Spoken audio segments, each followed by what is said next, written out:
अस्सलाम दरमियाने तबके के डेयरी फार्मर वास्ते जापान मशीनरी स्टोर ने एक साइलेज मशीन मुतारफ करवाई है।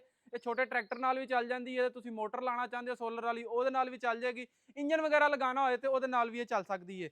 ये मशीन इस तरह की है कि ਇਹਦੇ ਨਾਲ ਤੁਸੀਂ ਪਰਾਲੀ भी कुतर सकते हो, सारे साल के चारा जात भी कुतर सकते हो, कमाद वगैरह बेहतरीन क्रश करेगी तो ਇਹਦੇ ਨਾਲ साइलेज भी तैयार किया जा सकता है। अगर तुसीं 2-4-5 एकड़ का साइलेज काश्त करना चाहते हो तो ये सोच के डर जाते हो कि मशीन कितों लभेगी। ਤੇ ਆ ਬੜੀ ਸਸਤੀ ਮਸ਼ੀਨ ਹੈ, ਪਾਏਦਾਰ ਹੈ ਤੇ ਇਹਦੇ ਨਾਲ ਰਿਜ਼ਲਟ ਵੀ ਤੁਹਾਨੂੰ ਉਸੇ ਮਸ਼ੀਨ ਦਾ ਮਿਲੇਗਾ ਜਿਹੜੀ 1.5 ਕਰੋੜ ਦੀ ਹੈ। ਇਸ ਮਸ਼ੀਨ ਨੂੰ ਅਸੀਂ ਚਲਾਉਣ ਲੱਗੇ ਹਾਂ, ਤੁਹਾਡੇ ਨਾਲ ਵਰਕਿੰਗ ਵੀਡੀਓ ਵੀ ਸ਼ੇਅਰ ਕਰਾਂਗੇ। ਇਹ ਚਾਈਨਾ ਤੋਂ ਦਰਾਮਦਸ਼ੁਦਾ ਮਸ਼ੀਨ ਹੈ, ਬੜੀ ਬਿਹਤਰੀਨ ਕੁਆਲਿਟੀ ਦੀ ਹੈ। ਇਹਦੇ ਵਿੱਚ 4 ਬਲੇਡ ਤੇ ਇੱਕ ਪਤਾ ਨਹੀਂ 35 ਤੇ 36 ਇਹਦੇ ਵਿੱਚ ਕਾਰਨ ਕਰੈਕਰ ਲੱਗੇ ਹੋਏ ਨੇ। ਠੀਕ ਹੈ, ਬਲੇਡ ਇਹਦੇ ਦੋਨਾਂ ਸਾਈਡਾਂ ਤੋਂ ਇਸਤੇਮਾਲ ਕਰ ਸਕਦੇ ਆ। ਉਸ ਤੋਂ ਬਾਅਦ ਤੁਸੀਂ ਵੇਖ ਲਿਓ ਇਹਦੇ ਅੰਦਰ ਕਿੰਨਾ ਹੈਵੀ ਮੈਕੈਨਿਜ਼ਮ ਹੈ। ਸਾਈਡਾਂ ਤੇ 2 ਤਗੜੇ ਬਰਾਸ ਲੱਗੇ ਨੇ, ਗਰੀਸ ਕਰੋ ਇਹਨੂੰ, ਲਾਈਫ ਟਾਈਮ ਚੱਲਣ ਵਾਲੀ ਚੀਜ਼ ਹੈ। ਇਹਨੂੰ ਭਾਵੇਂ ਲੈਂਕਾਂ ਦੇ ਨਾਲ ਚੁੱਕ ਕੇ ਲਾਈਓ, ਕਿਧਰੇ ਭਾਵੇਂ ਖਿੱਚ ਕੇ ਲਾਈਓ। ਬਾਕੀ ਇਹਦੀ ਬੈਕ ਸਾਈਡ ਤੇ ਜਰਾ ਵਿਖਾਓ ਤੇ ਇਹ ਫਾਊਂਡੇਸ਼ਨ ਤੇ ਮੋਟਰ ਤੇ ਇੰਜਨ ਦੋਵੇਂ ਚੀਜ਼ਾਂ ਲੱਗ ਸਕਦੀਆਂ ਨੇ।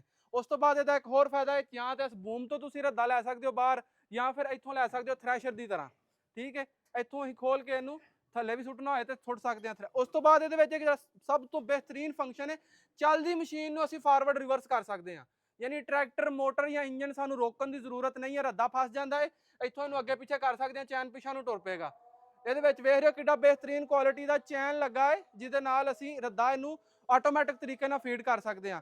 ਫਿਰ ਇਹਦੇ ਵਿੱਚ ਜਿਹੜੀ ਚਾਲ ਹੈ, 3 ਕਿਸਮ ਦੀਆਂ ਚਾਲਾਂ ਨੇ ਇਹਦੇ ਵਿੱਚ, ਉਹ ਵੀ ਅਸੀਂ ਬੜੇ ਸਕੂਨ ਦੇ ਨਾਲ ਬਗੈਰ ਟਰੈਕਟਰ ਇੰਜਨ ਬੰਦ ਕਰਨ ਤੋਂ ਇਹ ਸਿਲੈਕਟ ਕਰ ਸਕਦੇ ਹਾਂ। ਜਿਹੋ ਜਿਹਾ ਕੁਤਰਾ ਕਰਨਾ ਹੋਵੇ ਤੁਸੀਂ ਕਰ ਸਕਦੇ ਹੋ। ਬਹੁਤ ਅੱਛੀ ਮਸ਼ੀਨ ਹੈ, ਜਾਪਾਨ ਮਸ਼ੀਨਰੀ ਸਟੋਰ ਲਾਹੌਰ ਜਾਂ ਮੁਲਤਾਨ ਤੋਂ ਤੁਹਾਨੂੰ ਮਿਲ ਜਾਏਗੀ। ਨੰਬਰ ਨੋਟ ਕਰ ਲਓ 0333 44 747।